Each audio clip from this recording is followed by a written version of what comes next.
This is my severed finger makeup tutorial. If you want to see how I did this makeup, stay tuned.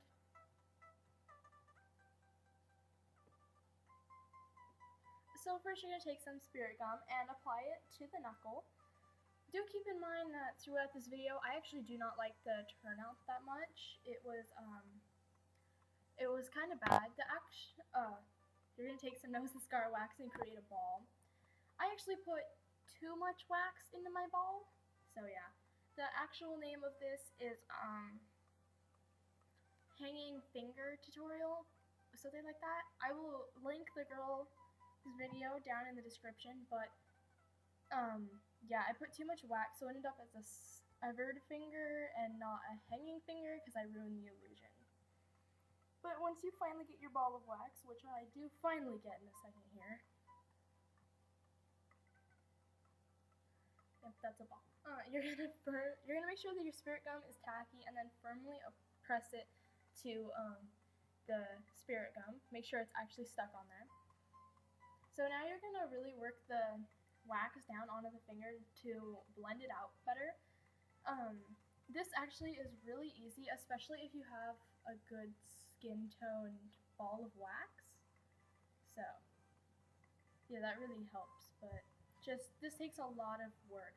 And if you do end up with a ball too big, if you work it down a little bit more, it'll give you the same illusion. You just gotta work it more than I did.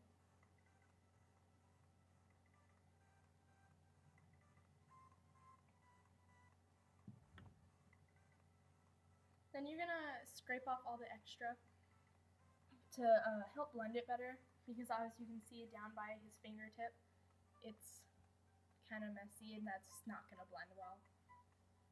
So this just takes a lot of patience and working down. So once you finally get it, you're gonna try and color it. I was just making sure this was the right concealer for him, which it wasn't. I am horrible at coloring things, so yeah. Coloring skin tones takes a lot of trial and error. It's kind of hard. Yeah.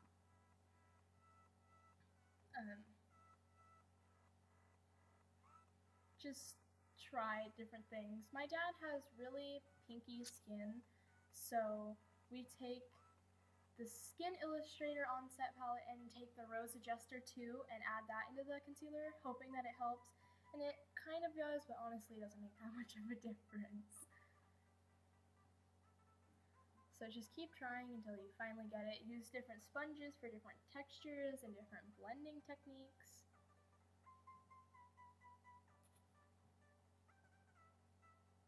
Sorry, it's shaky. We were trying to turn the camera light. So as you can see, this coloring isn't that horrible, but I'm going to go and add on more and make it horrible. So, nice, right?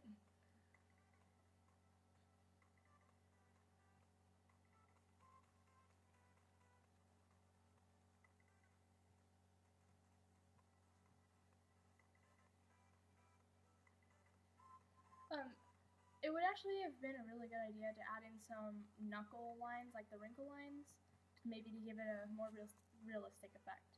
So now I'm going to take my Ben Nye Translucent Fair Setting Powder and just like set everything, because you always want a powder over your concealer to give it a less shiny look and make it look more like skin, more matte. Just not that many people's skin is shiny, and more often than not,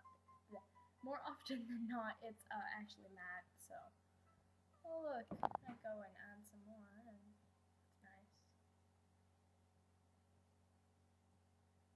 I was more focused on the other side of the finger because that's the side that I take pictures from. But yeah, of course.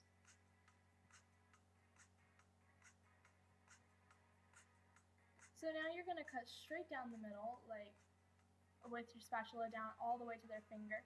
Maybe have them bend their knuckles so you can make it all the way down, stuff like that. Just get down to the actual finger and open it up.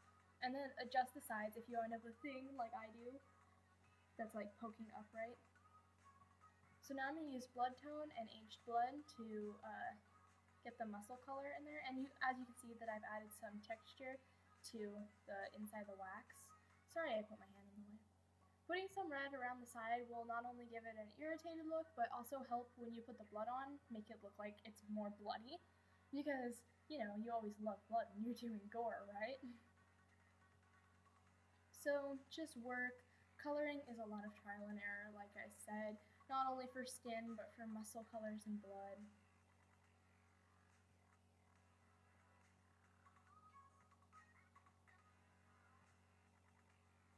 I really wish that I would have put my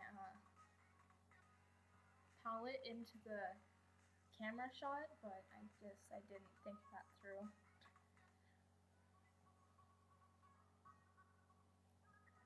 This is the Skin Illustrator Onset FX palette.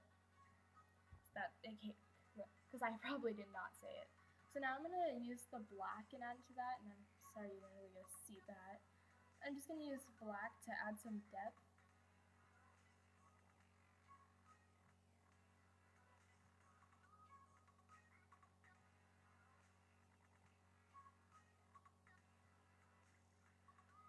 Just keep working with the color until you're happy with it you want.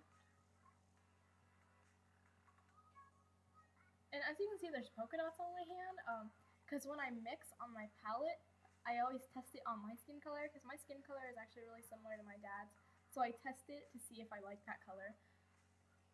So I'm using a stippling sponge to give the skin more of a texture and kind of give that blood a different look.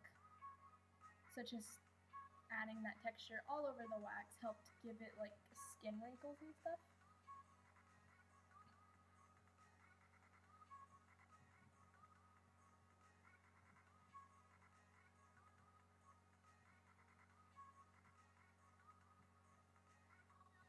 So now I'm going to use my homemade blood, which is that bottle in the left hand corner, and Theatrical Effects blood gel, because, you know, you gotta bloody things up. And my palette like scoots in, but then I don't put the blood in the right spot, so you just kind of see my palette. But that's the Ben Nye one, in case you were wondering. So I start off with my blood gel, I believe. And I'm just gonna fill up the inside of this cut because I think it's gonna be a great idea. But the truth is, it's not. I just thought that maybe just keep loading it in, and then having him like squeeze that thing shut was gonna work. It did actually kind of help, but yeah. The lighting makes this blood look really black. It's not black, I promise. So now I'm just gonna add some of my homemade blood to the sides to get it to drip down. And yes, I see the piece of wax that's sticking up. I do fix it in a second before the blood reaches it. Basically add as much blood as you like, as you desire, as you think makes it look the most realistic. Just have fun with it. That is the main rule of makeup. And my dad kept getting so confused over this drip that you see running down his finger. We ended up putting in a small piece of Ben Nye bone wax in there to like give it more depth, but I didn't get that on video, but there it is in the picture, that white thing, to make it look like it went all the way down to the bone. As you can see, it does not look like a dangling finger, but more of a severed finger, and I'm sorry that picture's in there twice. So yeah, I hope you guys enjoyed. Go ahead and leave a like, comment, and subscribe!